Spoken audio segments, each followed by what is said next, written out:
Every great TV show has a beginning. But it's the finale that can leave its mark on television history. Hi, I'm Anna. And I'm Jeff, and you're listening to We Judge a Show by Its Pilot, a podcast where we watch and discuss the pilots for shows while sharing personal stories that parallel the storyline. But this month, we're doing things a little different. For the month of December, we're judging the series finales of some of our favorite shows that we've done on the pod. And since we're covering series finales, we'll be delving much more into the series as a whole, so we must warn you, there are spoilers ahead. Hello, everyone. Welcome back to our pod. Hi. Hi. You're wearing glasses on your head like me. I know. It's time. The time has come. It's time. Been having issues with my vision. I've been getting dizzy spells. My eyes have been straining, and finally went and got my eyes examined. I am nearsighted, and I'm waiting for my glasses to be delivered. I have to wear them all the time because I'm nearsighted, and right now I am just kind of sticking with these reading glasses to make it easier for me. It has been an adjustment. Oh, yeah. Yeah. It's because I remember the first time, I remember when you told me the story of when you realized you needed glasses was when you were on a cruise with Alicia. Yes. When you and I had met that year. And you were trying to read something on your phone. I was trying to read a book. Oh, that's what it was. And I could not see the words. Yeah. They were full on blurred. I thought I was pulling a Mary in Little House on the Prairie going blind. And Alicia was like, here, put these on. And I was like, I can see. So I needed readers, which is really kind of, I think I have a very low grade prescription for my glasses. Yeah. I still kind of wear readers. I'm beyond the Dollar Tree, $1.25 readers, and I'm now on to Amazon a little bit better. I was looking at some of those, but I have 2 readers right now, and they're fine. Yeah. It's just good to have the prescription. I got them for 2 for $10 at Walmart. So, and they're perfectly fine. And they're very weak readers. They're like the lowest and the second lowest. So, it's mostly just to keep my eyes focused. So you're not straining, which right.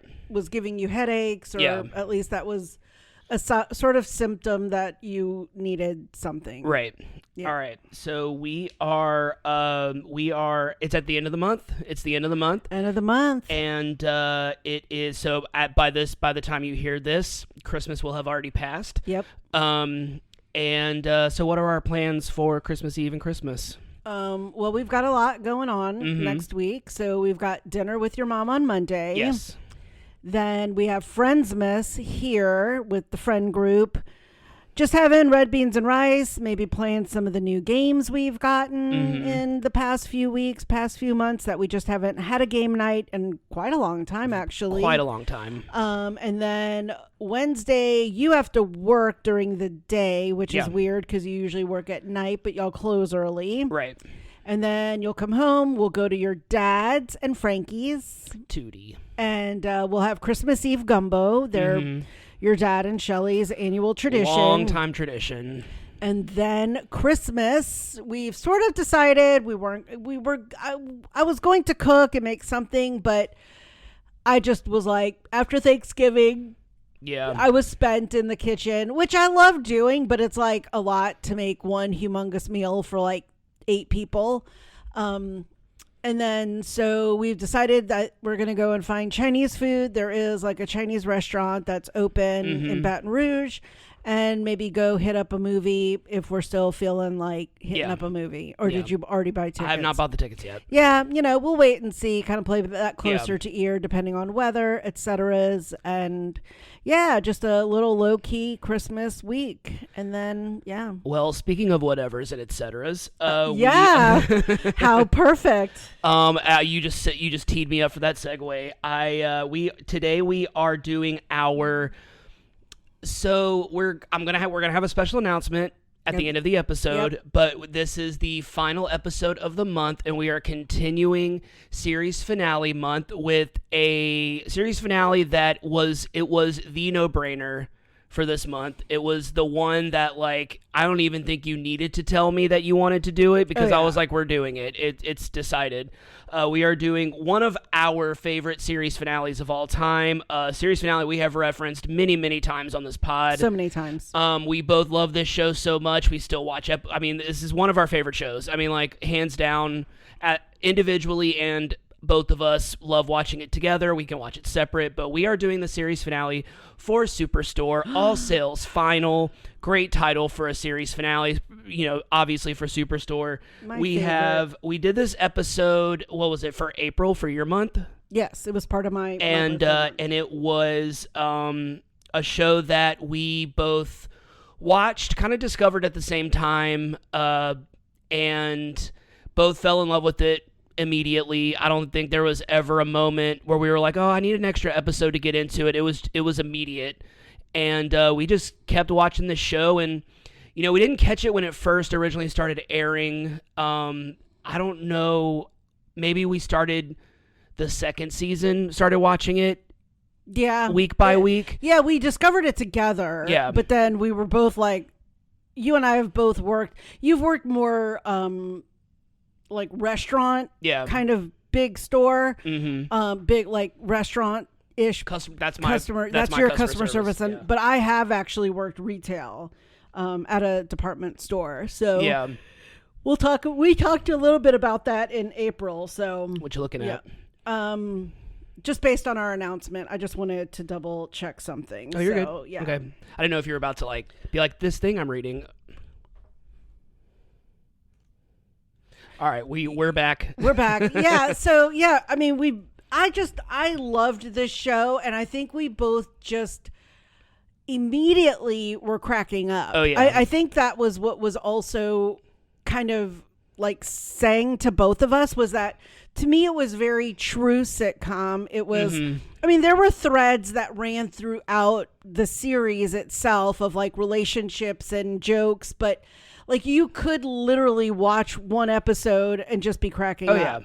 No matter, like if you had watched 5 or all of them or none of them, right. I think you would laugh. So I think that's why you and I both really, really liked it.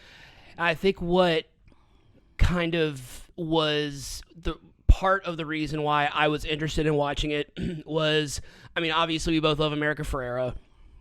Mark McKinney is one of the funniest people that's ever existed on this planet, and at the time that we started watching this show, a movie called As Above, So Below had become one of my favorite movies. It's still one of my favorite movies, but it's one of the first horror movies you and I watched. I think, if not the first, and that you introduced me to, and it starred Ben Feldman, and so I loved his character. He's such a great actor, and that if you've never seen As Above, So Below, even if you don't like horror movies, it's such a good movie. Yeah. But anyway, so that was kind of, I was like, oh, he does comedy, and so I'm just like, okay, I put on the first episode, and then we were hooked from then on there. But this cast is just, I just don't know. Sometimes, like, I think part of what takes you a minute to get into a show, maybe you're just not feeling the cast, or maybe you're just not like feeling the characters. But with this show, it was just immediately,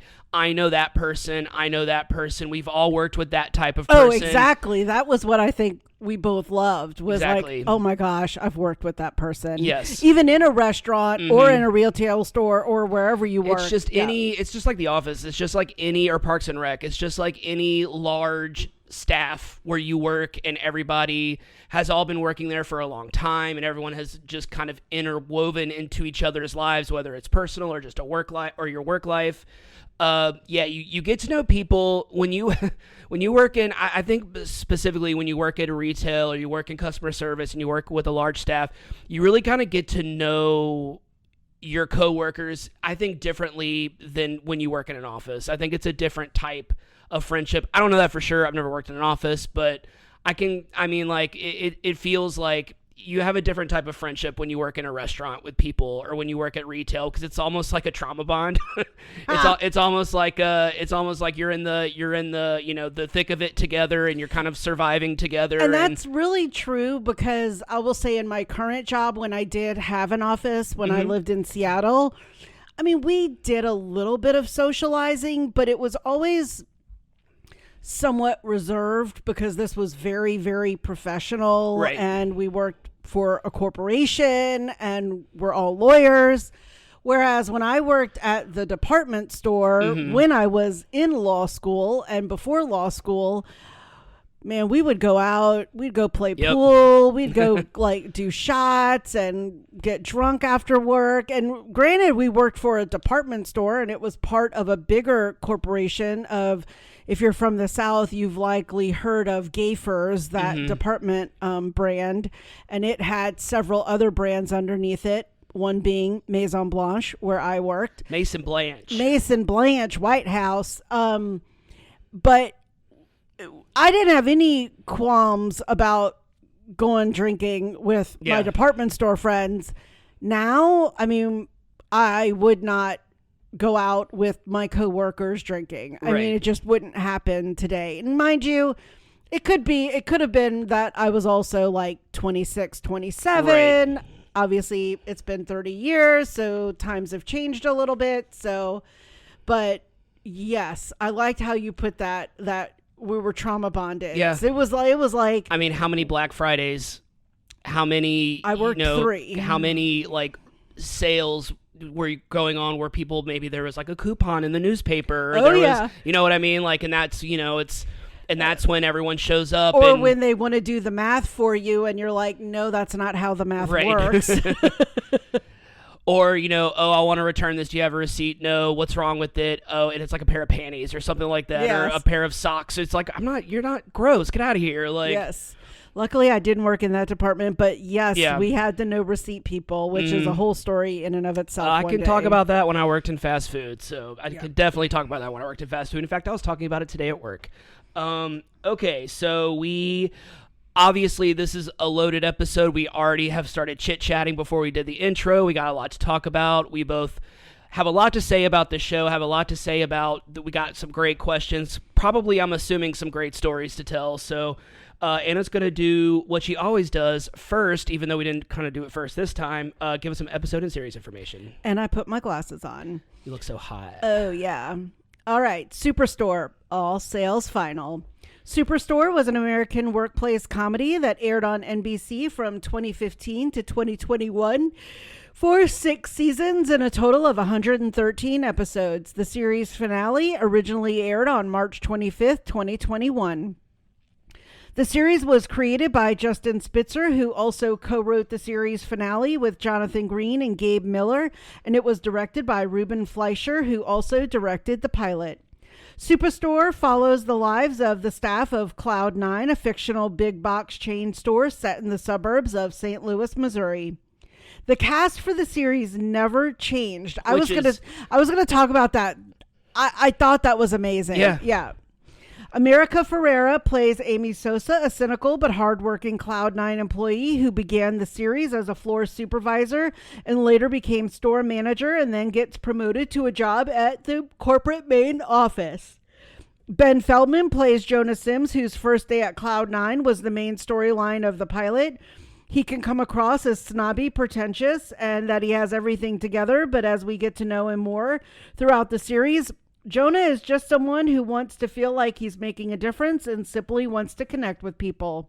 Which will play into the epilogue for the series finale. Yes.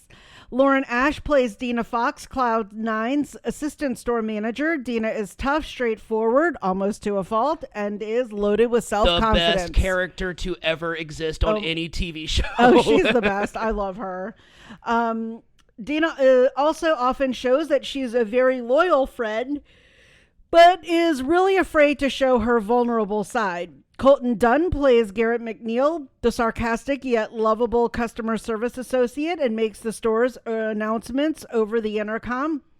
Garrett is often perceived as a slacker, but steps up when he has to. Nico Santos plays Mateo Lewanig, an ambitious Cloud9 employee whose first day is the same day as Jonah's. During the pilot, similar to Dina, Mateo is very confident, hardworking, but often hides his vulnerable side. Much of his storyline throughout the series is him being an undocumented citizen and his fight to maintain legal citizenship. a story that is more than relevant than ever. And the episode where they took him away, I was in tears. We were both. I lost it on that episode.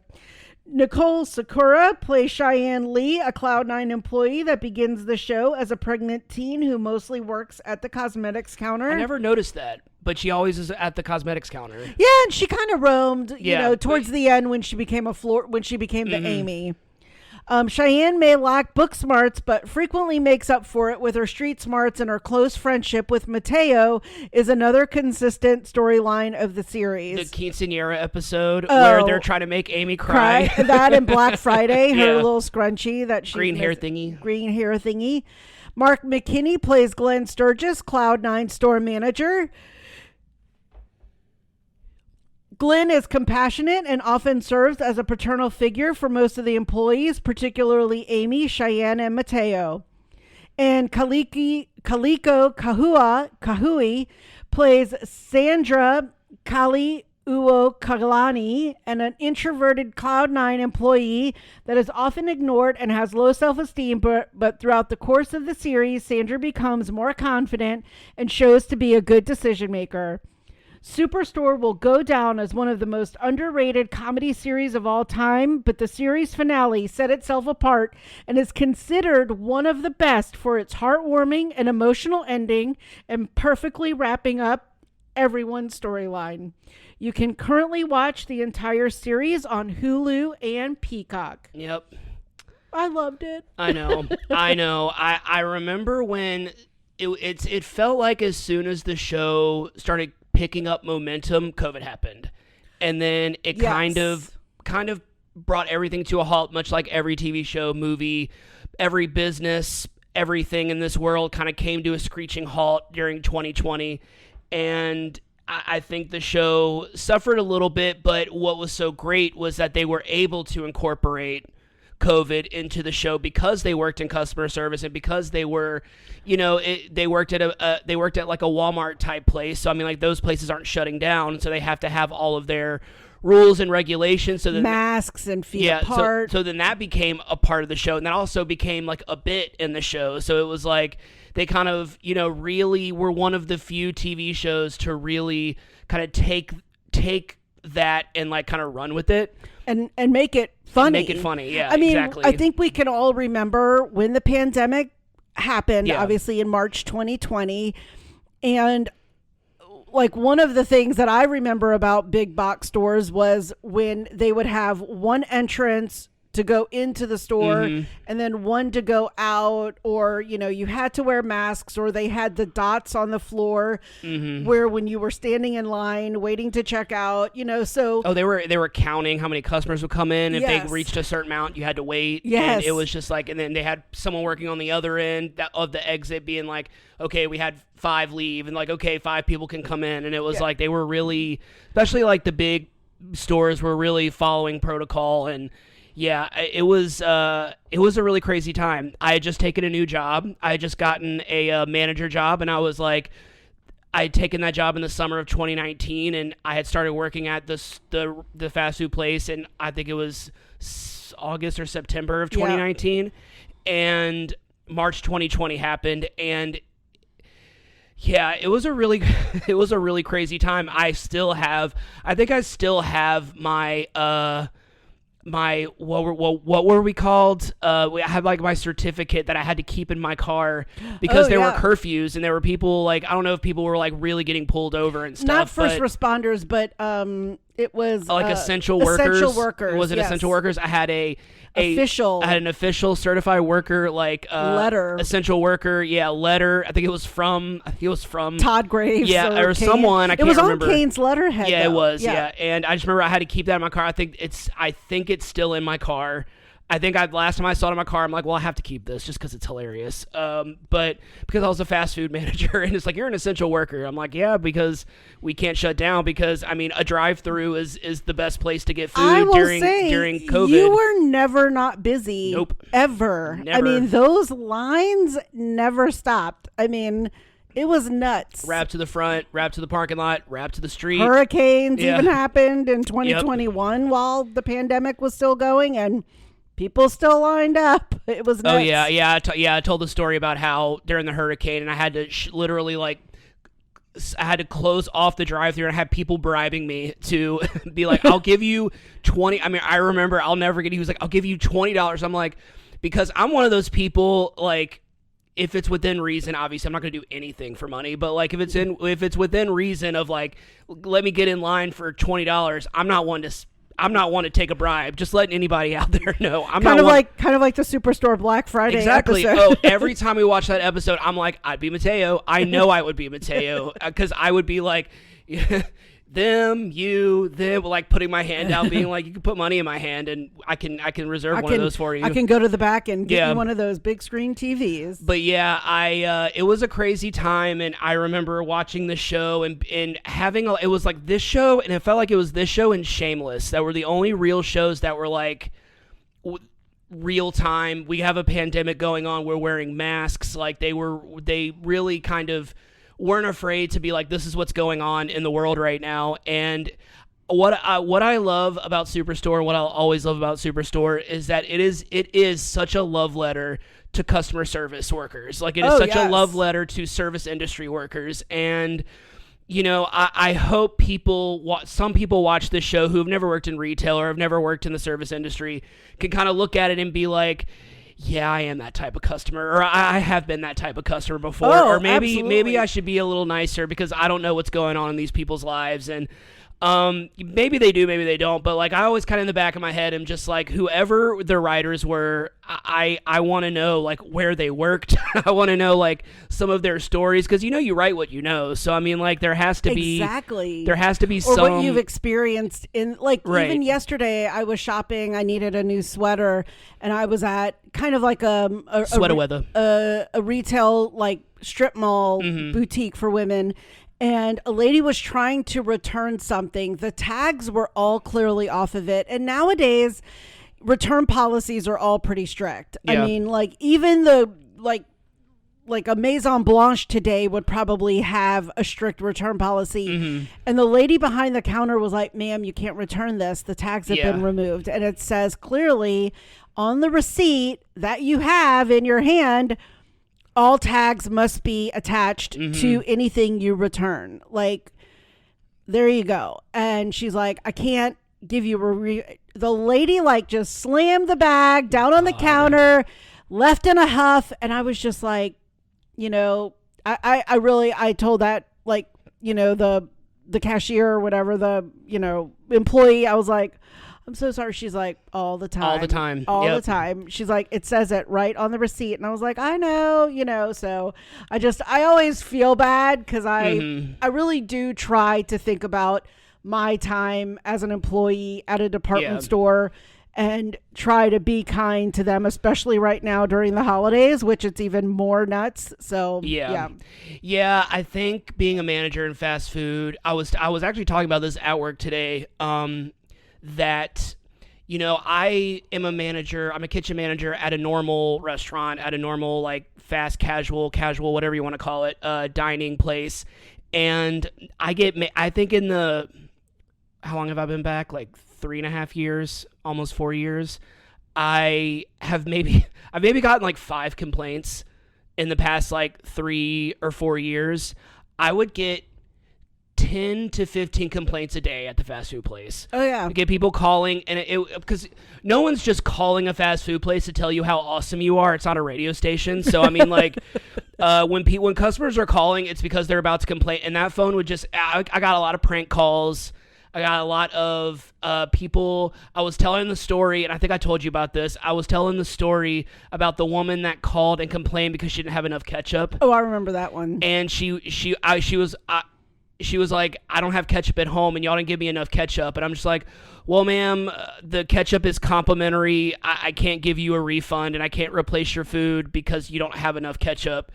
And she just, like, kept me on the phone, and I'm like, and I was one of those managers that, like, I kind of, it's not that I stopped caring. I just stopped taking their crap because I reached a point to where I felt our dining room was closed for a very long time during COVID, so I felt very safe, kind of not being rude, but kind of like, look, I understand that like a lot of us have been raised in this customer is always right we've always been raised in this environment, but it's like customer is always right. But if you're going to talk to me a certain way, I don't really care if you're the customer. Like, if you're going to try to cheat the system or lie or try and get free food for no real reason other than you want free food, you're not right. Obviously, you're not right. So, I mean, like, I'm not going to take your crap, and I'm also at some point, I'm going to stop being nice. Like, I think that's, I have to say, like, working in fast food, I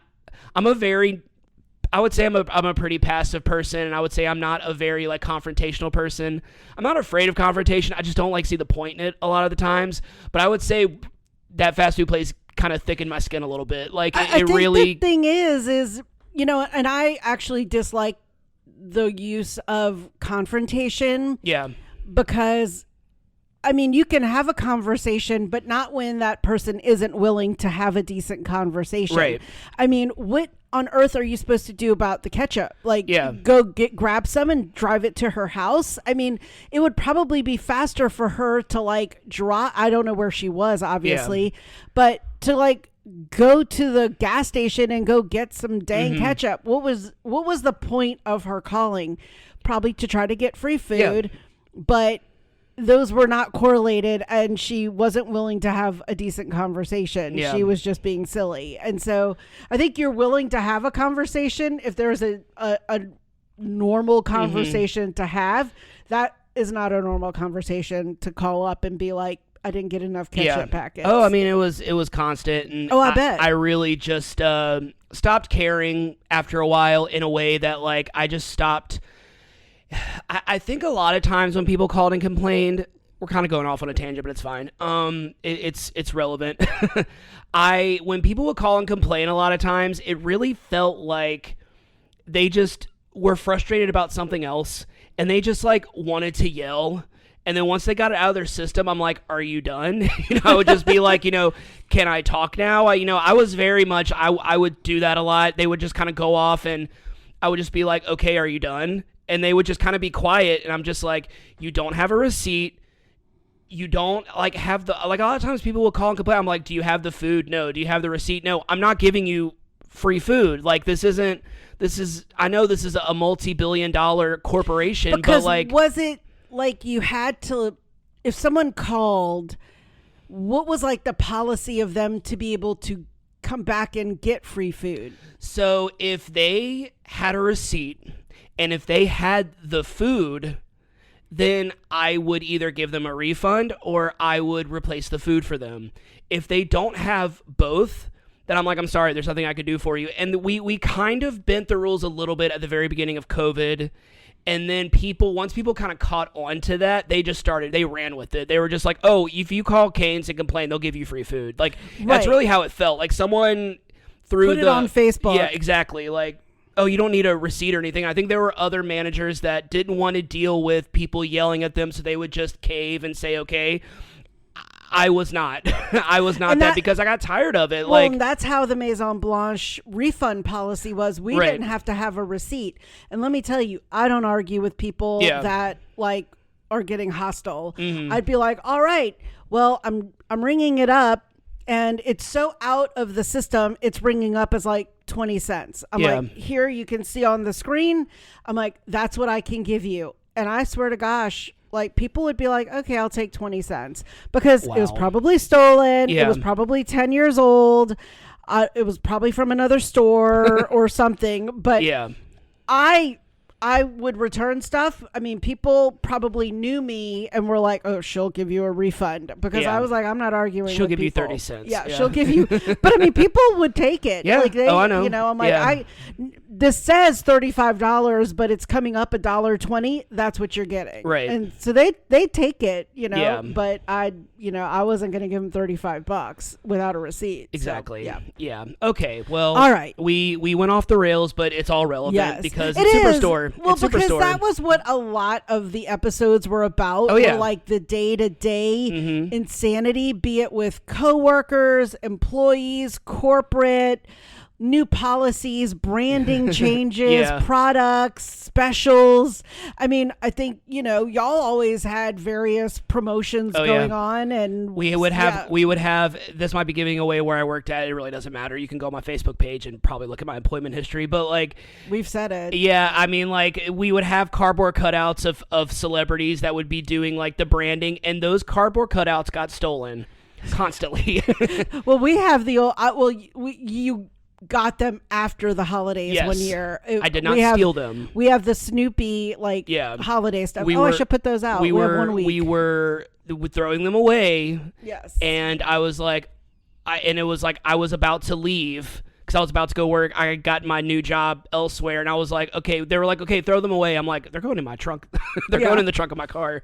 They're going to be my Christmas decorations. But that was what our conversation was just about what Superstore was like. Yeah. It was just like the day-to-day insanity of when you don't think you can ever be topped of the latest story that you have, always another one will come up. There's always going to be a new type of customer. There's always going to be like a new first. Like, well, something happened that I never thought would happen to me, and then you would kind of tell your story, and it's just like, that's just how it was. And that's, still, I'm kind of glad now that I have a job where I'm in the back of the house and I'm a kitchen manager. I don't really have to deal with that anymore, other than a customer complaining, like I said, maybe 5 times in the last 3 years or something like that. So I'm very grateful for that. And most of the time, I'm just like, I'm sorry, you can come up here and we'll replace it, or I can give you a refund. They're like, okay. I'm like, okay. I'm just like, that's it. That's all I have to say,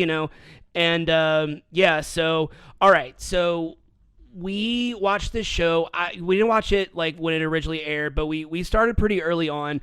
But we stayed loyal to it. We never strayed away from Superstore. We never missed an episode. We always watched.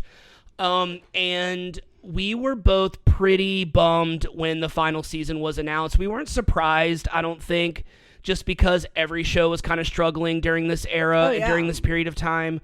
And this was the boom of streaming, right during the pandemic. This was when a bunch of shows were coming out, and network television hadn't fully transitioned over, because now you have like NBC has Peacock, ABC has Hulu and Disney Plus, you have HBO Max, you have all of these, Paramount. CBS has Paramount Plus, like you kind of have all these shows that are connected to streaming services. But at this point in time, that wasn't happening as much, and it wasn't happening at all. And as quickly. Right. And so the show, Superstore, kind of, I think America Ferrera leaving in the final season, I forgot that she had left in the final season, that she was just a recurring, but it didn't feel like she had left because she kept coming back.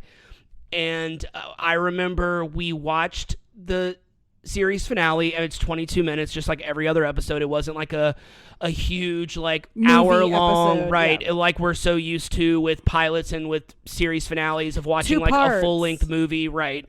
And with this one, it was, I mean, the definition of short and sweet, like the definition of less is more. Like I somehow in 22 minutes they pulled off one of the greatest series finales of all time. And I remember we were watching it, and we're not going to get into the full, because I'm going to do the plot summary, but I just remember it was the final moments, like the rolling credits were starting, and we were crying, we were just like, that's it, and it was like in a way, but it was also like, that was so good. Like, and I remember we watched it like again later that night or the next day. Like we just kept watching that final scene, and we just kept being like, the show is so perfect. And it was just like, I can't say that about every series finale. I can't say that about every show. And it's really tricky with a sitcom too. Like, it's really tricky to have a really good series finale. Fresh Prince did a good job, and Girls was very, Girls wasn't a sitcom, but like, a lot of other series finales are kind of not all the same, but they're all kind of very similar in that there's some type of like transition going on. And I think that for a really long time, family sitcoms, the series finale was, we sold our house and we're moving. Like that was a really big trope in the 80s and 90s. And with this one, they did it in such a way that was just so special, and it felt realistic, and it felt like this is how life, I think should be and how we want life to be. Maybe it's not always how it ends up, but I feel like they did a really good job of just it was nothing over the top. It wasn't like with the Glee series finale where it was just a little too they became this huge successful person and then they became this huge successful person. I mean, yeah, that's what the Glee was all about, but with this one it didn't feel overdone. It didn't feel out of touch with reality. It felt very grounded, and I think that's why we got so emotional at the end. You felt like this was all very real. Yeah. Like this, well, we'll talk about the other two questions while you're doing the plot summary, but you felt like this could have all really happened. Right. Whereas with Glee, I mean, sure, all of that could have happened, but could it all have happened to every single person? Right. Probably not. Right. So and that show is all about going after your dreams and dreams coming true, but Superstore was just about life, and it was just about living your life, the regular everyday person, finding your own happiness. I think that's a lot of what Superstore was about, and kind of finding your own happiness. It may not be this big, grand thing, but not everyone needs that. Like, not everyone has to have this big. I feel like with you and me, it's very much like I'm the happiest I've ever been, and I'm just happy when we're in bed watching a movie or when we're just sitting here doing our podcast. I mean, and I just feel like, that also is just grounded in reality, just like the series finale was. Just like it's very much like your happiness is what you make it. I think that's maybe what I'm trying to say. But yeah, I mean, like, we'll talk about it we'll talk about it probably more as we go along. But like the series finale, it's just, I can't stress enough how much we love this series finale, and I'm so happy that we're finally doing it. We've talked about it so much, and we've talked about it. Anytime we talk about series finales, we always end up talking about Superstore. Always. And yeah, so I mean, that's all I can really say for now, because we're going to get into the plot summary in a second. But there's one other question I want to ask you, and this is on the list, so I'm not throwing a random question your way. So a lot of the final episode is a lot of it is about, like, is it like being sentimental, kind of going down memory lane and kind of cherishing the memories, and Garrett is kind of resistant towards being sentimental. He's like, it's just another job. Other people are just kind of like, well, I'm gonna go do this, and other people don't really know what they're doing yet, and it's a lot about, like, just being sentimental, and is that important or not? And my question for you is, do you consider yourself a sentimental person? I very much do. Yeah. I mean, as you know, I get together with all of my various groups of friends from the various parts of my life and whatnot. Mm-hmm. And I can always go down the road of, like, oh my God, remember when we did this batshit crazy thing, or, whatever happened to them, or kind of just like me talking about Maison Blanche. I'm sure if I met up with a couple of my former coworkers, we would probably have some stories to tell. But I'm definitely not a person who lives in that time. Right. I definitely think I don't think that's what sentimental is, though, right? Correct. That's what I'm saying. I think there's a difference between that and people who that's all they ever talk about is the past, because that was, great to them and they're not moving forward. Right. So, like, I am next Saturday, not tomorrow, but a week from tomorrow, I am going to see my West Bank Algiers friends, like from elementary, junior high, and high school. That's insane. Yeah. That group of friends, and again, people that I've known since I was 5 years old. And I guarantee it will be some sentimental stuff, but it'll also be like, what the hell's been happening? Because we have not gotten together. They have, because they're much tighter. They all went to Walker High School. Gotcha. I was one who veered off and went to Franklin. And they see each other much more regularly than I get to see them. But I have not seen them since before the pandemic, since like 2019. And so, I mean, I'll be doing a lot of like, what the hell's been going on with y'all? I mean, I see them on Facebook. Some of them send me Christmas cards, but I think you can be sentimental and then obviously wake up the next day and live in the present. I do think that there are a lot of people who do live in the past because that was a better time for them. That's not me. It's a huge thing now. It's nostalgia goggles. Like everyone, it's such a thing right now. Yeah. And it's primarily a millennial thing and a Gen X thing, but it won't be long before it's a Gen Z thing. I mean, like, it's just, I don't know exactly. I think there are just always people that live in the past and always people that live in the present and look towards the future. But maybe with social media now, it just seems like there's so many more people that live in the past, but it's probably just as much as it was before social media. Yeah. So I'm not a sentimental person, but I think that's a defense mechanism. I'm honestly like we've talked about this before. I moved out of my childhood home when I was summer after 4th grade. We lived in the same house from the time I was 10 until my mom sold the house when I was like 21 or 22.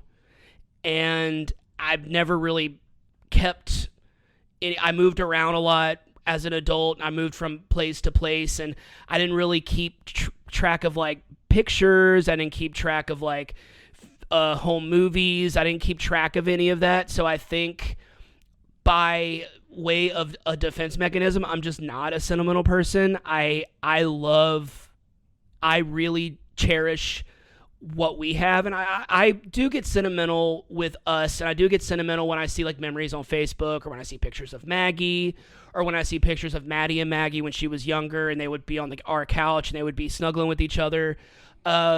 Pictures of us when we're on various vacations, sentimental in that way, but not with like I know a lot of people who have I have the blanket I had that my parents brought me home in from the hospital. I'm like, I don't have that. Like, I don't, right. And I consider that sentimental too. You're not necessarily living in the past. You're just keeping momentums from your past, and like you're keeping like, whatever things from your past. I don't have that. I have a blue little storage bin in our side door in the side room of our garage that has everything that I kept from my childhood, and it's not a lot of stuff, and it's like it's a baby blanket, it's some yearbooks, and then it's like a manila envelope full of like childhood photos, and that's it. Yeah, and I will say that I do have lots of things like that, and that was probably due to my mom. She was probably very sentimental in keeping like that stuff. Like I brought my brother a big handful of pictures and like letters that he had.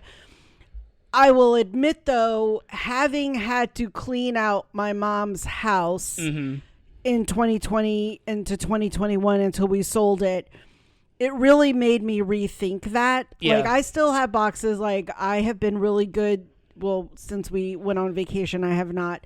But my goal has always been to, like, go get a box in the garage and consolidate it with another box. Yeah. At least for the time being. So it will go from 2 to at least 1, if not get rid of both. Right. And I will keep something from it, or I will decide I don't need any of this stuff. Like, I will just say, and this isn't sentimental, like I was in a dance crew, a Mardi Gras dance crew around 2015. And so I had like all the outfits that we had for the parades, and I had go-go boots and marching boots and the costumes that we had. And I have that in a big bin. I will probably never wear that stuff again, but I can't, like, in a good sense, get rid of it, because I just keep thinking, like, what if I happen to need a pair of white go-go boots for something? Right. I mean, obviously, I joke and tell you all the time, like, if something ever happens to me, you have my full permission to throw anything away or sell anything you might need for money. There is nothing of, like, real other value other than just that it exists. You know, there's no, like, there's nothing in the garage is worth $1 million. So, yeah, so I definitely am guilty of that, but I've been better about throwing stuff away. Especially after cleaning my mom's house. I have definitely been like trying to go down, as my brother will say, the minimalist route. You know, I was like, I'm a minimalist. So, you know, I've been trying to be better. As you know, I've been going through the rooms and closets and cabinets and drawers and throwing stuff out. So, yeah. Yeah, I feel like you are a healthy amount of sentimental. I don't Yeah. think it's you like keeping everything from your Oh, past I was or watching on a reel holding on to everything. on Facebook on Reels. I didn't follow her because it was like making me want to go clean the garage. But she was cleaning her father's condo. He was an accountant. He was like on the HOA board. He died. He was like 88 or something. There were just piles and piles of like bills and folders and bags and paper bags and plastic bags and clothes and books and like stacks. And not to mention, he had cats that like things were just stuck to each other. And Yeah. our house is nowhere near anything like that. But this poor girl, she's like trying to eventually get to sell this house, but she's like, I'm nowhere near able to sell it because it's disgusting. Yeah. And she's like, we have to clean it. And she's been taking people day by day. And I kind of watched, she's done like 13 days and I've been watching, and it's just amazing how she's been doing this in the hazmat suit and that like 94, 95 mask and like 95, the goggles and the glove. I mean, I'm just like, thank God my mom's house wasn't that bad. Right. It was pretty bad. I'm going to say there was a lot, but there were no animals that had lived in there with her. Except you weren't finding like dead animals underneath. Correct. Stuff. Except maybe some of the squirrels that might have gotten in through the attic towards the end. Yeah. But anyhow. Okay. All right. Are you going to read the plot summary now? Yeah. We've been chattering a little bit, yapping. We've been yapping. All right. Yeah. Superstore. Plot summary. All sales final. All sales final. Amy returns to the store on closing day to see the store and its employees for the last time. Employees like Glenn, Mateo, and Cheyenne are thrilled to see their ex-boss return, but Jonah purposely tries to avoid Amy to not get into an awkward situation. I'm already going to start off with my first question of the plot summary. Oh, okay. Just because, I mean, the whole episode is about the store closing down and becoming a fulfillment center, a shipping center. Have you ever worked at a store that closed, that like while you worked there it closed down? Yeah, so during my third year of law school, I was still working at Maison Blanche because they would work whatever hour. They would let me work whenever I wanted to. Yeah. Because I never called in sick. I didn't call out. So they knew if Anna says she can work this, she will be here, which I did. Well, I had gotten another job around the end of my second year of law school, and that job paid me a lot more. It was at a law firm. And I was struggling with going to school and trying to keep two jobs. Yeah. And so I finally was like, Maison Blanche I have to cut the cord. Okay. Finally. Yeah. Well, right when I, like literally about a month before I had decided, word had gotten out that Maison Blanche was being sold to Dillard's department stores. Gotcha. Like Gayfers had sold all of the Maison Blanches to Dillard's. And so in like maybe my last month of working at Maison Blanche, our store became the clearance Maison Blanche. Gotcha. So anything on clearance. So I don't know if you ever went to the Dillard's clearance at the old Cortana. Yes. It was just nothing organized except maybe by like women's, men's, kids, shoes, like home goods.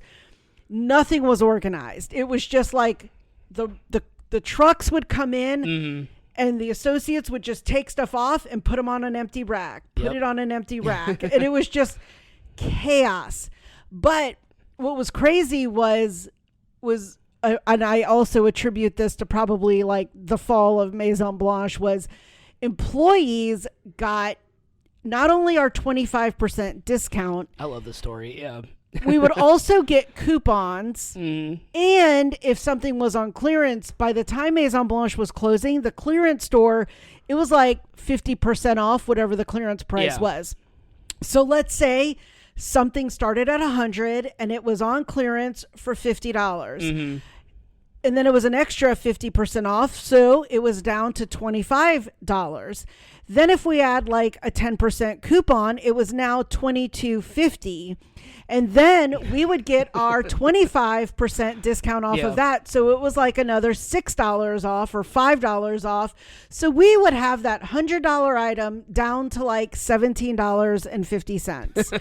And that was if like we didn't also argue that there was a spot on it, and we would like the manager would be just like, take another $5 off. Yeah. I mean, people were in this store like they were maniacs. I mean, not only just the customers, but the employees.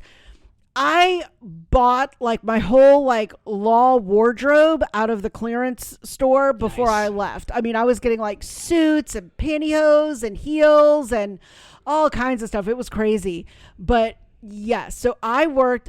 Our Maison Blanche became the clearance center for all the Maison Blanches, and it was nuts. And I think like that started around September, and I had given my notice to be gone by like October, and I think the store had ended up being closed by like the end of the year, by like Christmas. Gotcha. That was 1998. And so, yeah. But I just will never forget when they were like, yeah, everything in the clearance store is 50% off. And then if they have a coupon, and then if you're discount, I mean, my mom, because again, I could give my discount to my mom because I could just buy it. She could come in and just give me a stack of stuff, and then I'd get it on the end of my shift. My mom racked up, like we were getting towels. I can be totally honest. I can go dig out of our kitchen drawer under the stove.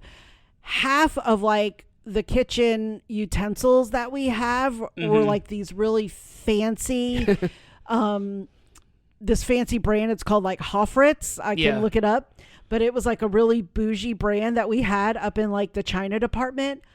All of that stuff became clearance because they just made everything in our store clearance.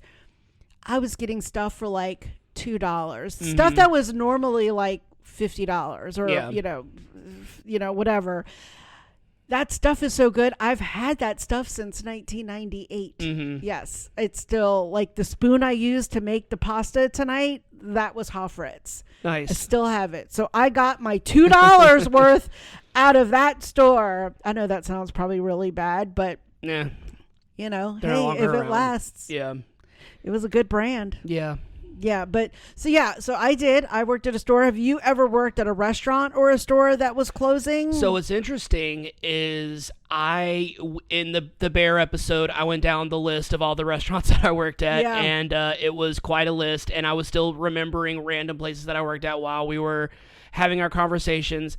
A lot of those restaurants closed down after I left. I started work when I worked at Jack in the Box. That is no longer there. I think they turned it into like a gas station, Corsi at Stumberg.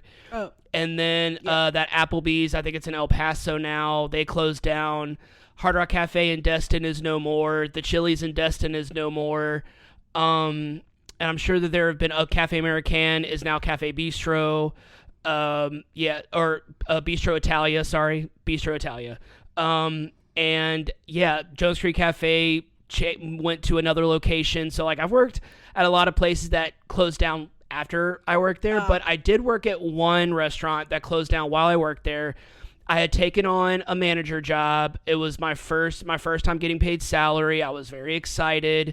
I thought it was going to be this big next chapter in my life, and the hours, I thought I was going to be off every night, so I was so excited. And it ended up being, so it was a bakery breakfast lunch place, and I would get there like 4:00 in the morning because donuts and all the pastries, coffee, all that stuff. I would get there 4 or 5 o'clock in the morning, and I was there essentially for like 50 hours a week or something like that, like minimum. It turned into quite an exhausting job. I couldn't stay up past like 8 o'clock at night. Most nights I was passing out, and because they weren't fully staffed either. They were never fully staffed. They never fully recovered from COVID. There were other they had other restaurant locations in New Orleans. We were the only one in Baton Rouge.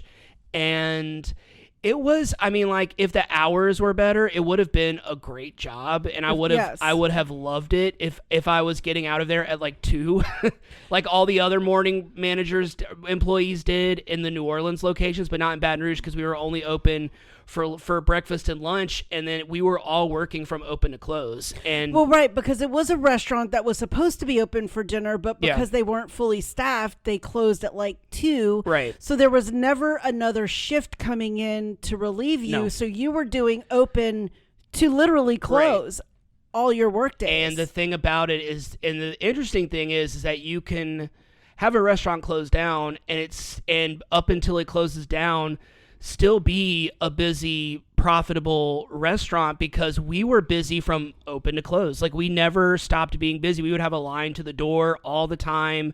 We were always selling food. We were always selling donuts, pastries, whatever. And I mean, it was exhausting, but I mean, like, I was making pretty good money. So I wasn't really complaining. And I was, but probably just not a lot.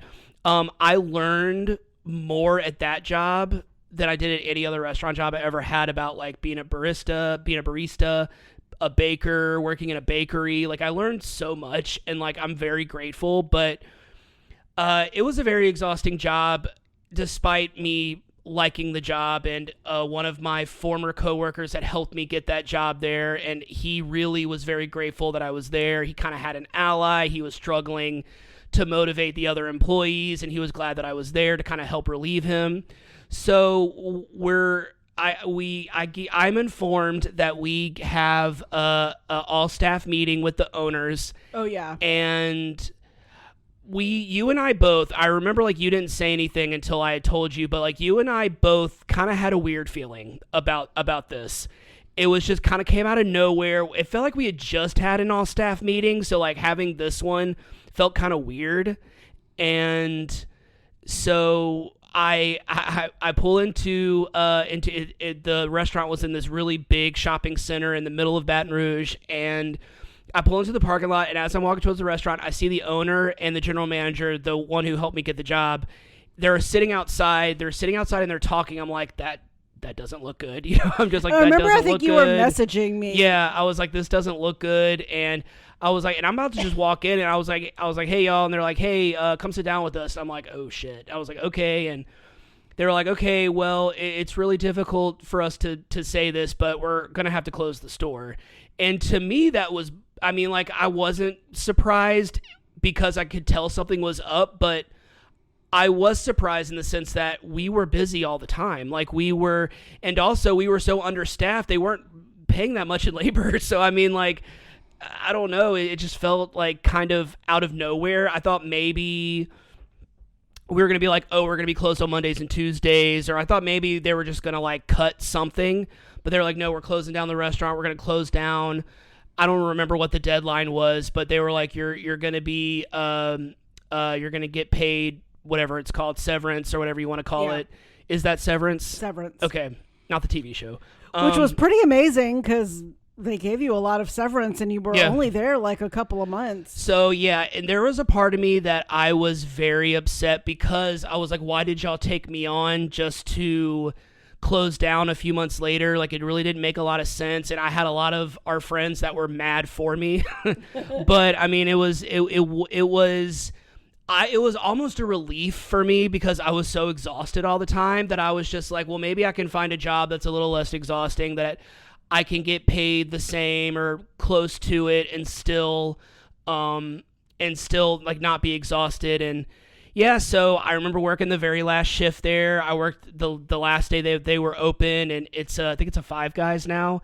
And I might cut this part out. Just, I don't know. But I took a lot of stuff. Well, everyone was. Everyone was. And I mean, coffee cups, tumblers. It was, I mean, basically like they weren't, I mean, I knew that there was going to be like some kind of inventory, but like no one was really, I don't know. There was mostly I was taking coffee and, I I think that's kind of it. No, I know I took other stuff. You took but- some teas. I mean, again, I took some Vietnamese coffee because that was my thing at the time. like one of those jugs, those big jug things. But you know, I think you might have taken like a couple of like coffee mugs, but that was about it. I think I took like a sweatshirt, maybe. Yeah, and I just remember like the growlers. That's what it was, growler. Thank you. I just kind of remember feeling a lot like Garrett in the series, and kind of like comparing it to Garrett. Like I just wasn't that upset over it. I hadn't been working there for that long. There had been people that had been working there for like years, and I just wasn't that like upset over it. I was just like, I was more thinking about like, okay, what am I doing next? And I was really more concerned with that. But yeah, I remember that last day, and I just remember like everyone was kind of standing around talking, and I'm just like, okay, bye. I'm just like, I have no desire to talk to any of y'all, so I'm just like, all right, see you later. Yeah, you weren't invested that much in the people that were there. You weren't there long enough, and I think you were so tired day to day because of the long hours, especially early hours. Y'all just weren't able to really bond. Yeah. I mean, it was a tough job in the sense of time and your just exhaustion. Exactly. Actually, I looked up Hofritz, the brand. Oh, okay. I think they're not in business anymore, or they were sold to another company, but it says, I did a Google, and it says, made for the toughest of kitchens, the Hofritz commercial collection of knives and kitchen supplies are a must-have for any chef or home cook. Nice. They were, I mean, I remember like I would go up to the China and the home section in Maison Blanche, and just these like tools, I was like, these are like the bougiest freaking tools. Like, I want these, but I mean, I could have never afforded them on like regular price. So when they were marked down as part of our clearance store, I kid you not, it was literally one of the first things that I went up there to see how much these things were marked down. But I did. I went and got a whole, like, everything. Spatula, spoons, slotted spoons, knives, peelers. Hofritz. It was our knife block probably until we got married and got a new one. Gotcha. Yeah. Okay. So the knife block has been replaced, and I probably have gotten rid of some of the kitchen utensils, but some of the ones that are in that kitchen drawer are still there. That's when they used to make stuff to last. Yeah, true. And so, yeah, they were a bougie brand and a good brand. So, all right. Let's continue this plot summary. All right. All merchandise are on clearance. Yep. As Garrett announces, Dina tries not to spill the beans that she is the fulfillment center manager, so people don't come begging for jobs when there are only 5 available. Despite this, Dina is still having trouble choosing the choice employees to keep. As she laments over this, she lets it slip that Jonah and Hannah, his now ex-girlfriend, have broken up. Amy seems overly interested, and when Dina calls her out on it, she becomes defensive. Glenn decides to retire and has a conversation with Jonah about it. Glenn realizes that there will be a lot of downtime, and the only life he has ever known is work. But later, after complaining about this to his workers and making over-the-top goodbyes to random customers, I love Glenn. I love him. Mateo snaps and shouts Mateo snaps and shouts that Glenn is not being forced to retire, making Glenn, after getting permission from Jerusha, think about restarting the Sturgis & Sons company. So that was the hardware store that his dad owned growing up that he had to close down because a big like an Ace Hardware type place opened up down the street. Yeah. Or a Home Depot. Right. Mateo is worried about his citizenship status being a roadblock in getting a new job. Cheyenne and Bo try to help Mateo with his problems, but their outreach is no use. Jonah and Amy have an awkward conversation that starts with work, but then spirals into Jonah's romantic life. Amy lies and I love this part. Amy lies and claims that she had no idea that he just broke up with Hannah. But Dina, in Dina fashion, who told her earlier, comes in and uncovers Amy's fib before recovering and saying that she mixed Amy up with another Latina coworker. God, I love Dina so much. I love her. Dina, Cheyenne, and Amy all talk in the produce section where Cheyenne says that she'll try to get another floor supervisor job, while Amy says that she could easily get back into the executive game. Amy then turns the conversation to how upset Jonah was at their breakup and whispers that she thinks she's not sure that she made the right choice by not marrying Jonah before she moved to California. Another one of my favorite scenes. This is the Sandra best. comes out of nowhere. She's been eavesdropping the whole time. Is seemingly very angry that Amy is unsure about her choice, since Sandra has always been a strong advocate for the Jonah-Amy relationship. You think? Or she says something. Yeah, no, you think? I love Sandra. This leads Amy to go to Jonah and admit her feelings, but Jonah explains that he isn't some kind of something to be scheduled for her to date and then break up with at her leisure, leaving both of them uncertain. Which I understand where Jonah's coming from. Like, no one wants to feel like a backup plan. Justine and Saeed walk around with a contact list so everyone can keep in touch after the store closes down. Garrett sneers at their efforts and says that he has no reason to text or call some ex-coworkers before rolling away. Sandra enters Dina's office, where Dina set up a large whiteboard with everyone's name on it. Sandra takes charge and uses a marker to circle the names of Shannon, Justine, Marcus, and Lou before circling her own name and adding an AM on it for assistant manager. Dina seems to like the choices and asks what the AM means. Sandra explains that she could be Dina's assistant manager, which Dina accepts, which I kind of love because cute. She's always bagging on Sandra and kind of finally like gives Sandra her due, and long overdue. Glenn, who has secretly recorded everyone's interviews in case of any scandals, brings out the tapes and puts them on a TV in the technology section. In Amy's interview, Amy talks about only working for a few months so she can attend college, but everyone knows that didn't go as planned.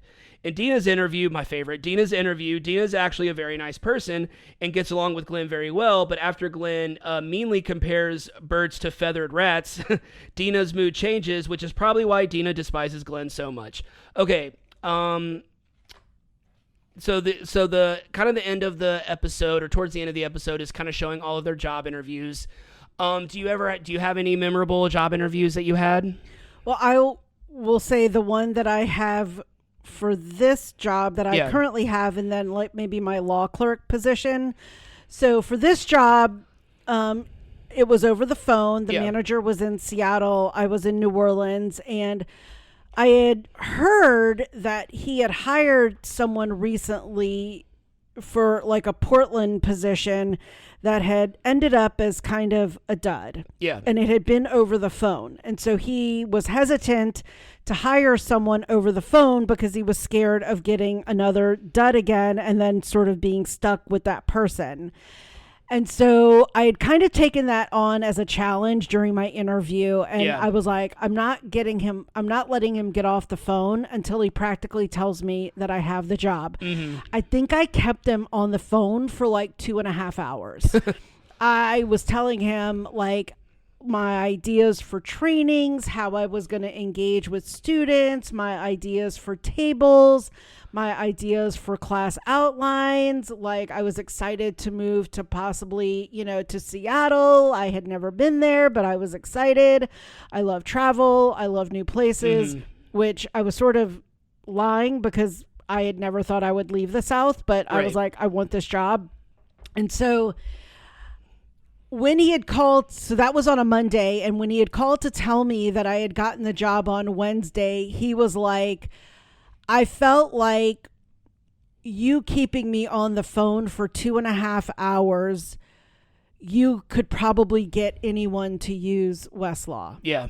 And I was like, I like that, and he's like, you just kept talking. And he was like, gab is what you have. And so he was just like, I knew. And what I'd also heard was that the person he had hired in Portland for like a law firm account job she was very shy and timid. Yeah. And this job is not for a person who's shy or timid or who can't talk to customers.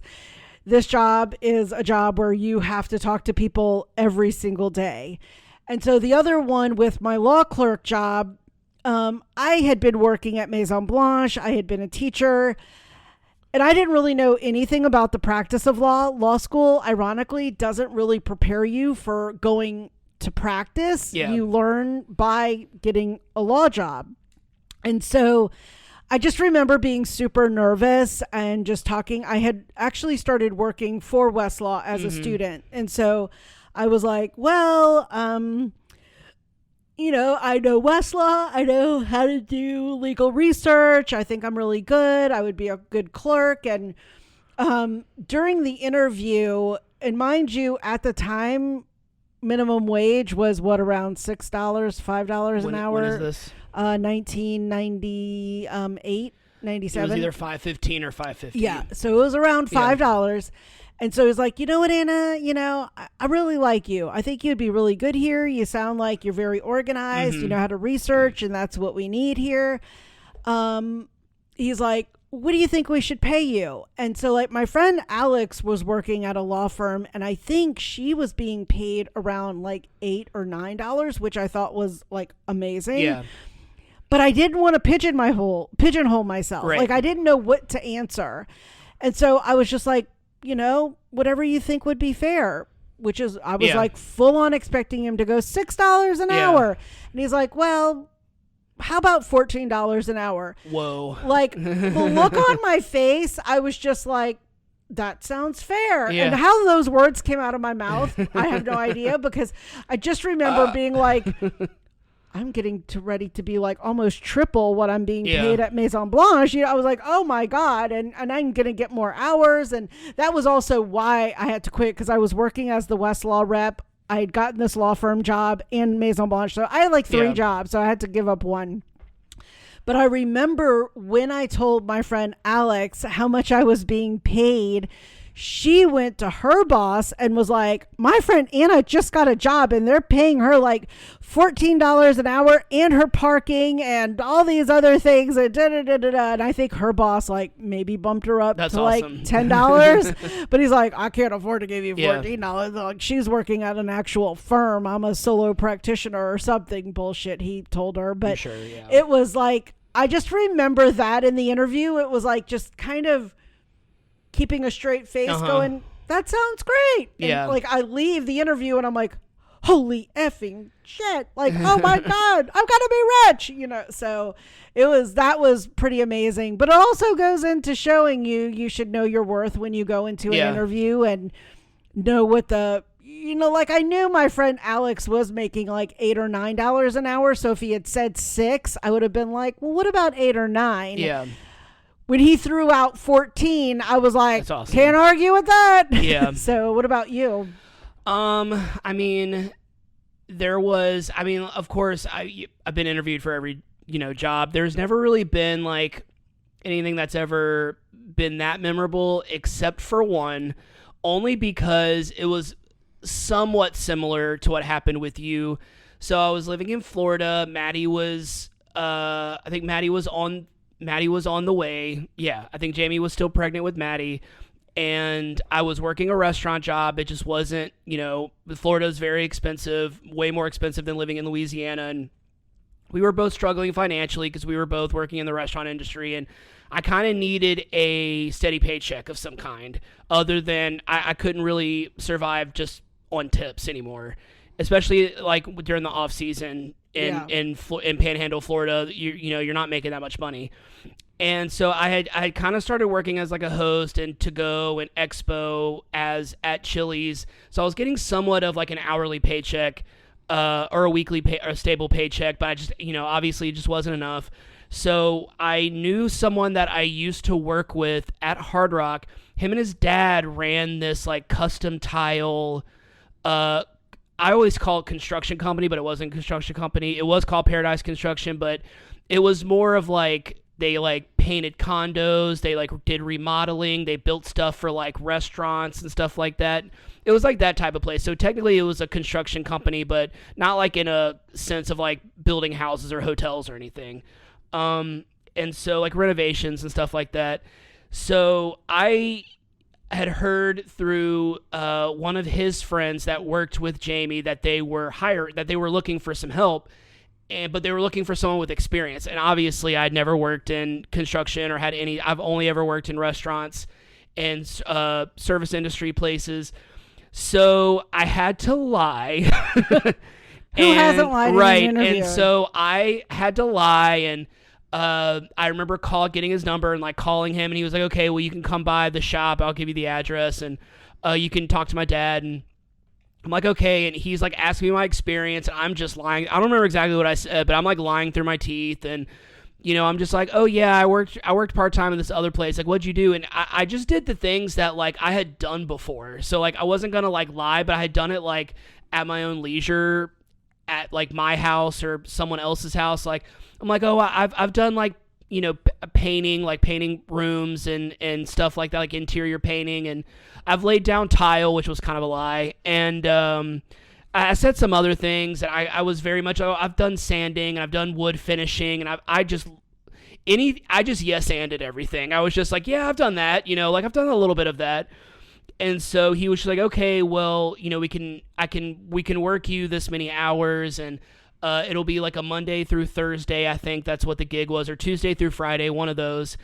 And you'll get here at 8. You'll leave at 4 or 5. You'll get an hour lunch and stuff like that. So I'm like, okay. And he's kind of giving me the thing, and he's just like, okay, so how much do you get paid at Chili's? And I'm just like, well, it's a restaurant job, so like, it depends on where I'm working at in the restaurant. If I'm a server, then it's like, it's like $2.15 or something an hour, something like that. And when I'm a host, it's like $8 an hour. He's just like, and it was just, much like with you, he was just like, how does $12 an hour sound to you? And I'm like, right. It's just like, I'm 22 at the time, 23 maybe.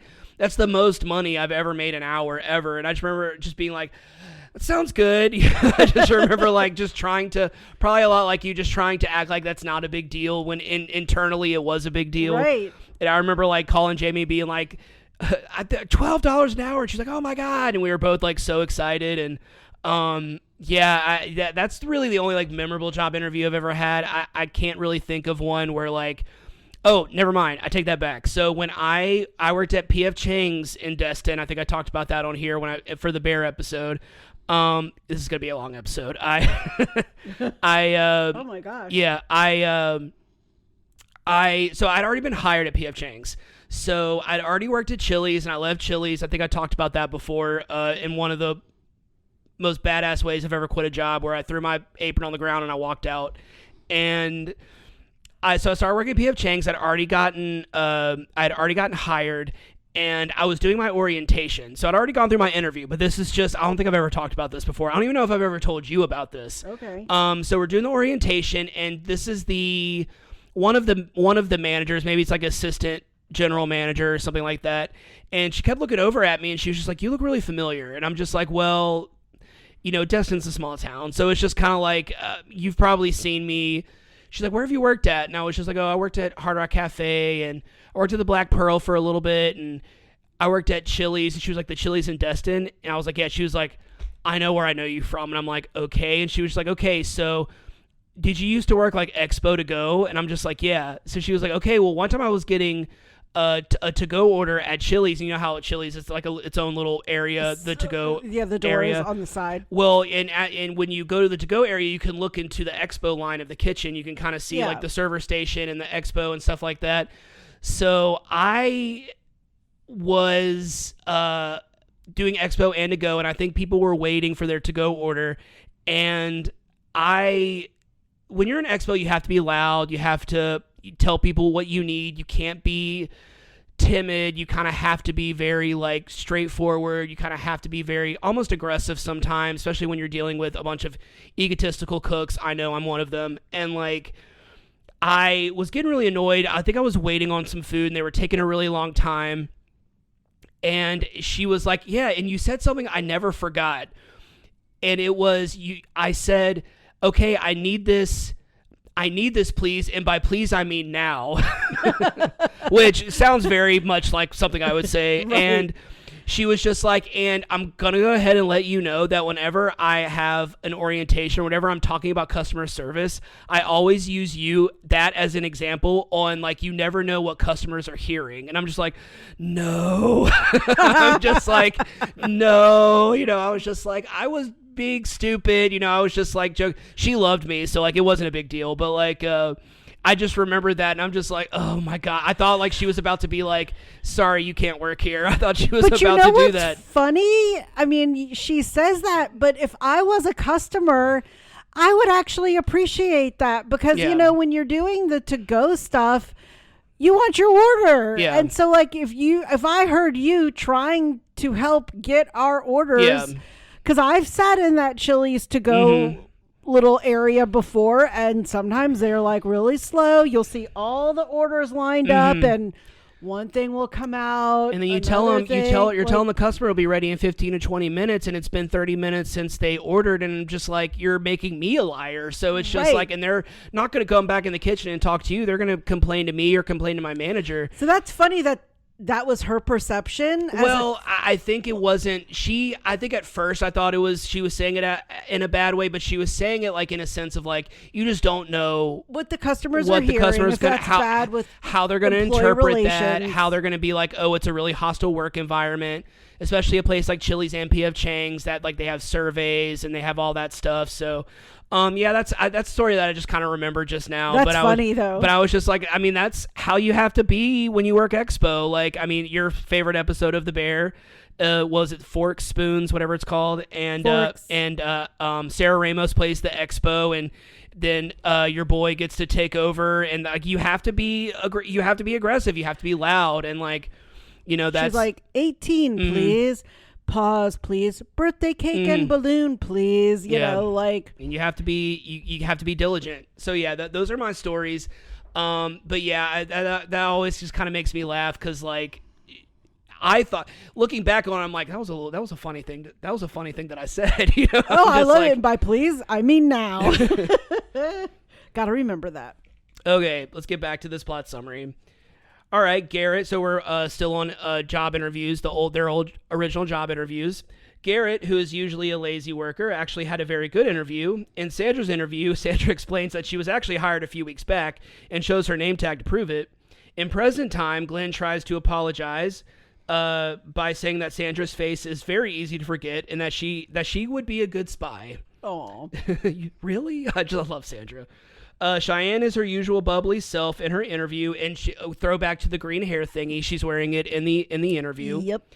During Mateo's interview, Dina asks Garrett if they should date after the store closes, which Garrett accepts. I know, they're so cute. Hanging and banging. Once the interviews are over, Glenn, after watching Mateo's poise, asks him if he wants to work at his new hardware store. Mateo also accepts. It's very sweet. After Jonah's interview, where, you know, Jonah's just kind of talking about how he just wants to do something special and make a difference, and, you know, that he just doesn't this was when Jonah was like really lost in his life, and so after that, Amy approaches him and says that he has made her so happy and that she is apologetic for ruining their relationship, and the two kiss and get back together, which was a very cute scene. I mean, there was this whole speech, and I'm not going to ruin it by trying to recite it. Just go and watch the episode. Garrett does his final announcement where there are flashes. So at first, Garrett does like the announcement. He's very much like, all right, this is the last door. Peace. Bye. You know, bye. Does that. And then, you know, Bye-bye. very quickly, like kind of turns around and is like, no, I'm not going to do that.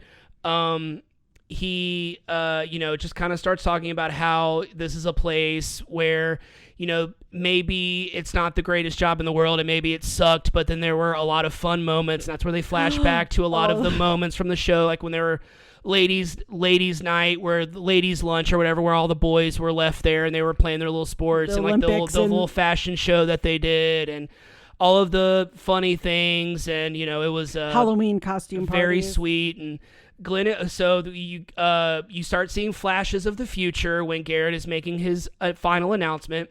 Glenn is shown leading Mateo and Cheyenne in morale building cheers before starting work at Sturgis and Sons. The workers still at Cloud 9 store 1217 having fun arranging shipments. Amy is presenting at a business meeting when she accidentally shows a photo from her honeymoon with Jonah, so they have gotten married. Jonah runs for city council, which was perfect for him. Glenn holds a worker reunion party where he grills hot dogs and other meats for the other co-workers. Dina and Garrett are still together, and Amy and Jonah have another boy with his and Parker's room decorated with the sky full of plastic stars, which is a full circle moment to the pilot. The show ends with Garrett finishing his announcement stating that Cloud 9 is now closed. And there was just a whole bunch from that flash forward from the barbecue. Everyone is there, and Emma's at Northwestern. Amy's daughter Emma is at Northwestern, which is where Jonah went to school, and it was just, I mean, literally everyone is there. Like, and it's one of the sweetest, most beautiful, honestly, ending. You're sitting here, we're both trying not to tear up right now. Like, it was just, I remember us watching it and just like, there was, I'm not joking, there was our life before the Superstore series finale, and then there was our life after the Superstore series finale, and we were never the same, but in the best possible way. Like, it is just, I think anyone who's really into TV or TV shows, or you were really invested in a TV show, you remember that first time you watched the pilot, you remember the first time you watched your favorite episode, and you remember the first time you watched the series finale. And I feel like that for both of us, you and I, we remember watching that first episode. We remember the first time we watched Black Friday, because that's our favorite episode. Oh, yeah. And we remember the first time we watched the series finale, and we weren't the same afterwards. It was just like, this show meant so much to us. It means so much to us. It's such a special, amazing show that was perfectly cast. And I can't think of a better episode, a better show to end this month with. However, so usually this is the part of the episode where I tell you what our theme for January is going to be, but I am not doing that yet because we have a special bonus episode that we are going to be releasing. What's it going to be on January 2nd? So, if any of you have been keeping up with current TV shows, Stranger Things Season 5, the 5th and final season, began airing, the day before Thanksgiving, and Volume 2 comes out on Christmas Day, and the series finale comes out on New Year's Eve. And so we decided, even though we did Stranger Things in October of 2024, we have to. This is such a monumental thing, and it's such the Volume 1 of Season 5 was so amazing, and we're recording this. And what's funny is that you're going to be hearing this episode, and you're going to be hearing Stranger Things the following Friday, but we're going to be already recording our January shows, so it's going to be really interesting because Volume 2 hasn't even come out yet. Yeah.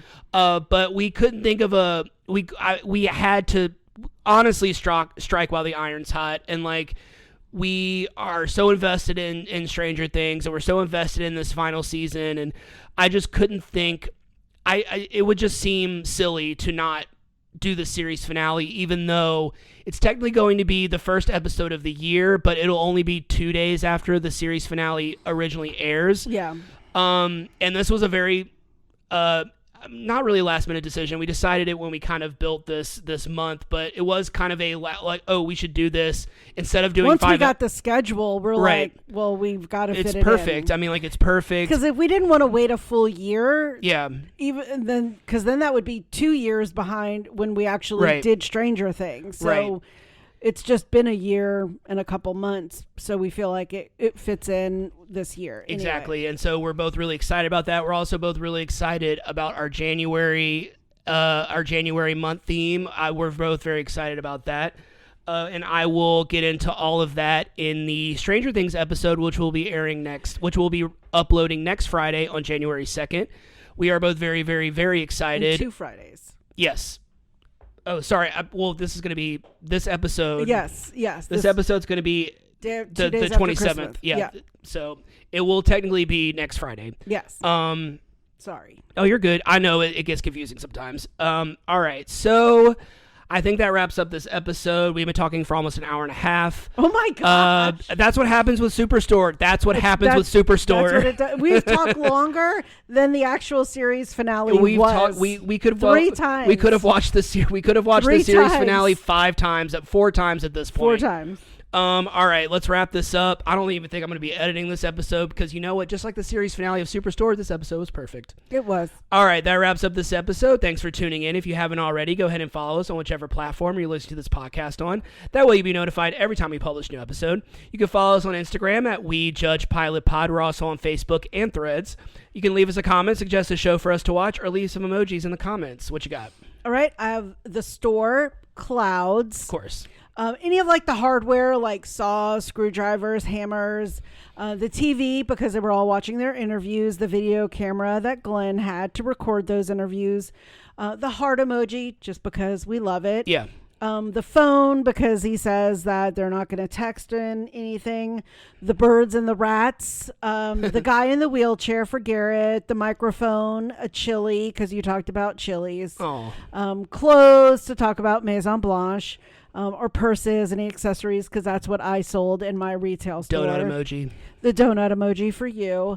The kiss emoji for Jonah and Amy kissing at the end. The ballot, because Jonah starts running for city council. The food, any of like the food that would be at a backyard picnic. And then the last one, the stars. Of course. All right. Well, we are going to head out, but we'll talk to you soon. Thanks for listening.